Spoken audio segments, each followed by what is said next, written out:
Buenos días, jóvenes. El día de hoy vamos a ver acerca del citoplasma y los organelos citoplasmáticos. Ya en una sesión anterior hemos visto acerca de la función e importancia de la membrana celular. Ahora vamos a ver la parte interna de la célula. Entonces, hay que recordar en un primer lugar, ¿no?, que las células se pueden clasificar en células procariotas y en células eucariotas. En el caso de las células procariotas, sabemos que no van a tener un núcleo definido, ¿sí? Y dentro de sus organelos característicos solamente tenemos al ribosoma. En cambio, en las células eucariotas, aquellas que sí tienen núcleo, van a tener pues una infinidad de organelos que van a cumplir diferentes funciones. Entendamos al organelo como si fuera un órgano, así como nosotros tenemos corazón, tenemos pulmones, riñones, ¿sí? Entonces estos organelos cumplen funciones similares. Por ejemplo, tenemos mitocondrias que se encargan de la respiración celular, serían como los pulmones. Tenemos lisosomas que se encargan de la digestión celular, que sería algo similar a nuestro estómago, ¿no?, a la parte digestiva. Tenemos el retículo endoplasmático que se encarga de transportar y hacer síntesis de proteínas, algo similar a nuestros vasos sanguíneos, ¿no?, venas, arterias que transportan. Entonces la célula va a tener el retículo endoplasmático. Tenemos aquí el aparato de Golgi, que se encarga de distribuir productos químicos dentro y fuera de la célula, también algo similar a nuestros vasos sanguíneos. Los ribosomas se encargan de fabricar proteínas, lo que haría por ejemplo nuestro hígado, ¿no? Y las vacuolas almacenan productos de reserva, ¿no? También nuestro hígado, por ejemplo, genera ese proceso de reserva de muchos nutrientes. Bien, entonces estos orgánulos se encuentran en la parte interna de la célula de tipo eucariótico y generan pues un sinnúmero de funciones que le permiten a la célula poder realizar todas sus actividades. La célula, recuerda, que puede ser de tipo animal y puede ser de tipo vegetal. Por lo tanto, van a diferenciarse ciertos organelos en alguno de ellos. Por ejemplo, las células vegetales van a tener cloroplastos, ¿sí? Van a tener vacuolas. Las células vegetales van a tener, aparte de la pared celular, estructuras características de ellas, ¿no? Dentro de los plastidios es el cloroplasto, que le da pues, el color característico, ¿no?, el color verde. Pero existen otros tipos de plastidios. En el caso de las células eucariotas tenemos a los centrosomas, ¿sí?, que intervienen en la división celular. Bien, entonces con esa parte introductoria empezamos el tema. Aquí vemos, por ejemplo, en esta célula procariota y aquí en la célula eucariota las diferencias, ¿no? Primero, las similitudes. Tenemos la membrana, el citoplasma. Uno no va a tener núcleo, ¿sí?, que vendría a ser procariota. Y el organelo en común, el ribosoma, ¿sí?, porque el ribosoma ayuda pues en la elaboración de proteínas, síntesis. De ahí tenemos la célula eucariota, y esta célula eucariota sí va a contener a los diferentes organelos, ¿no?, retículos endoplasmáticos, va a contener a los lisosomas, alguna de ellas va a tener vacuolas, centriolos y mitocondrias también se van a encontrar. Y todos estos organelos están unidas a la célula a través del citoesqueleto, ¿sí? No piensen que están pues estáticos, sino que están en movimiento, pero a la vez están unidas. El citoplasma viene a ser entonces la sustancia viscosa que alberga a todas las organelas que hemos mencionado. Está compuesta por un 85% de agua, tiene proteínas, tiene glúcidos y sales minerales, ¿no?, disueltas en toda la parte citoplasmática. Bien, entonces entre las partes del citoplasma tenemos al citoesqueleto. Este citoesqueleto viene a ser el armazón de la célula, ¿sí? Es el que le va a dar forma, el que permite el movimiento celular. Tenemos el citosol, que viene a ser la porción líquida del citoplasma, y está compuesta por agua y sustancias disueltas como minerales, proteínas, azúcares, ¿no? Son las sustancias de nutrientes que van a tener en el interior de la célula. Y los organelos. que son las estructuras, ¿no?, especializadas que tenemos para cumplir diferentes funciones a nivel celular. Bien, entonces podemos mencionar como un primer organelo a las mitocondrias. Estas mitocondrias se encargan de la respiración celular y a través de ese proceso de respiración celular comienzan a generar energía en forma de ATP. ATP significa adenosín trifosfato, ¿ya? Y es lo que les sirve pues para realizar, como ustedes vieron en membranas, ¿se acuerdan? Los mecanismos de transporte para liberar algunas moléculas. Entonces aquí entra a tallar esta energía que utilizan las mitocondrias o que elaboran las mitocondrias. Las vacuolas se encargan de almacenar sustancias líquidas, ¿sí?, en los diferentes tipos de células que se pueden encontrar.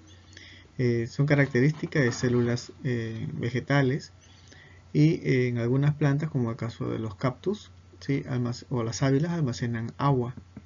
Pero también hay vacuolas que almacenan aceites, como el caso de un maní, el caso de una pecana, una nuez, ¿sí?, la aceituna, que dentro de su interior de esta vacuola va a almacenar aceites.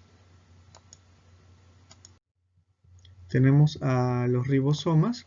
Estos ribosomas se encargan pues de sintetizar, ¿no?, las proteínas, ¿sí? Quiere decir que va a formar proteínas a partir de los ácidos nucleicos, en este caso del ARN o ácido ribonucleico, ¿sí? Recuerden que los aminoácidos y este ARN van a pasar por el ribosoma y va a generar todo un proceso de síntesis para generar la proteína que nos puede hacer falta. Tenemos a los centriolos. Estos centriolos son encargados de la división celular, o sea, la parte reproductiva de la célula. Están presentes en las células animales y se encargan de formar el uso acromático, y en las células vegetales se encargan de formar los casquetes polares. Pero su función primordial viene a ser la reproducción celular. Cuando una célula no tiene centriolo, entonces la célula no se puede reproducir. Ese es el caso, por ejemplo, de los glóbulos rojos en su estado maduro o de las neuronas, ¿sí? Recuerda que las neuronas, nacemos con las neuronas que tenemos, pero una vez que maduran ya no se pueden reproducir. Así que hay que alimentarse bien para seguir cuidando estas neuronas. Tenemos después los plastidios, ¿sí? Esto es característico de células vegetales. Su función es acumular sustancias de reserva, como el caso de almidón. Y para esto el plastidio puede darse de diferentes formas, ¿sí? Hay diferentes tipos de plastidios. Entre ellos, el más conocido es el cloroplasto. Este cloroplasto, ¿sí?, es el organelo encargado de darle el color característico a la planta, que es el color verde. Y aparte de ello, dentro de su estructura de este cloroplasto encontramos una especie de antenas, ¿no?, una especie de discos apilados que van a ser los tilacoides. Estos tilacoides son los encargados de recepcionar la luz solar y generar todo el proceso de fotosíntesis, ¿sí? Por eso que es importante, ¿no?, tener árboles, tener plantas, sobre todo pues de hojas verdes, porque ellos son los encargados de elaborar el oxígeno a través de este proceso fotosintético. Tenemos los lisosomas, son organelos encargados de la digestión celular y lo va a realizar a través de algunas enzimas, ¿sí? Recuerden que la enzima es una estructura que se encarga de generar una reacción química para que se degrade un producto, ¿sí?, o puede ser pues elaborado una sustancia. Entonces son capaces de convertir moléculas de gran tamaño a moléculas más sencillas. De ahí su función de digestión celular. El retículo endoplasmático vendría a ser un conjunto de membranas que están ubicadas desde el núcleo hasta la parte de la membrana celular, ¿sí? Puede ser rugoso y puede ser liso. Rugoso porque tiene ribosomas, los cuales se encargan de sintetizar proteínas, y liso porque no tiene ribosomas y por lo tanto solo va a sintetizar lípidos. Este sistema de retículos es parecido a nuestro sistema sanguíneo, ¿no?, porque se encarga de transportar sustancias. Igual el aparato de Golgi también es otro organelo similar. Es un conjunto de sacos membranosos. Se encargan de la excreción de desechos celulares y algunas sustancias, como el caso de hormonas. Ahora, cuando el aparato de Golgi, ¿sí?, va madurando y va elaborando productos, con él se va a desprender algunas estructuras, ¿no?, algunas vesículas. Y estas pequeñas vesículas formarán después a los lisosomas. Entonces los lisosomas parten del aparato de Golgi. El citoesqueleto vendría a ser una parte del citoplasma, ¿sí?, y viene a ser la parte del armazón. Como ustedes ven aquí, hay unas fibras que se interconectan y entre ellas están los organelos. Entonces, por eso se llama citoesqueleto, ¿no? Esqueleto celular. ¿Sí? Es el que le va a dar forma a la célula y va a acomodar a las estructuras dentro de él para que no estén dispersas. Pero sin embargo también le permite movilidad a todas las células, por lo tanto hay flexibilidad. Muy bien, jóvenes, hemos llegado a la parte de la actividad. La tarea del día de hoy va a ser elaborar un mapa conceptual del tema tratado, ¿sí?, que trata organelos, elaborar una infografía acerca de la mitocondria, mencionar qué tipos de plastidios existen. Hemos mencionado el cloroplasto, pero habían otros más. Y qué función tienen los peroxisomas, que es un organelo que no lo hemos mencionado, pero tú te vas a encargar de buscar su función, ¿no?, y cómo es sobre todo.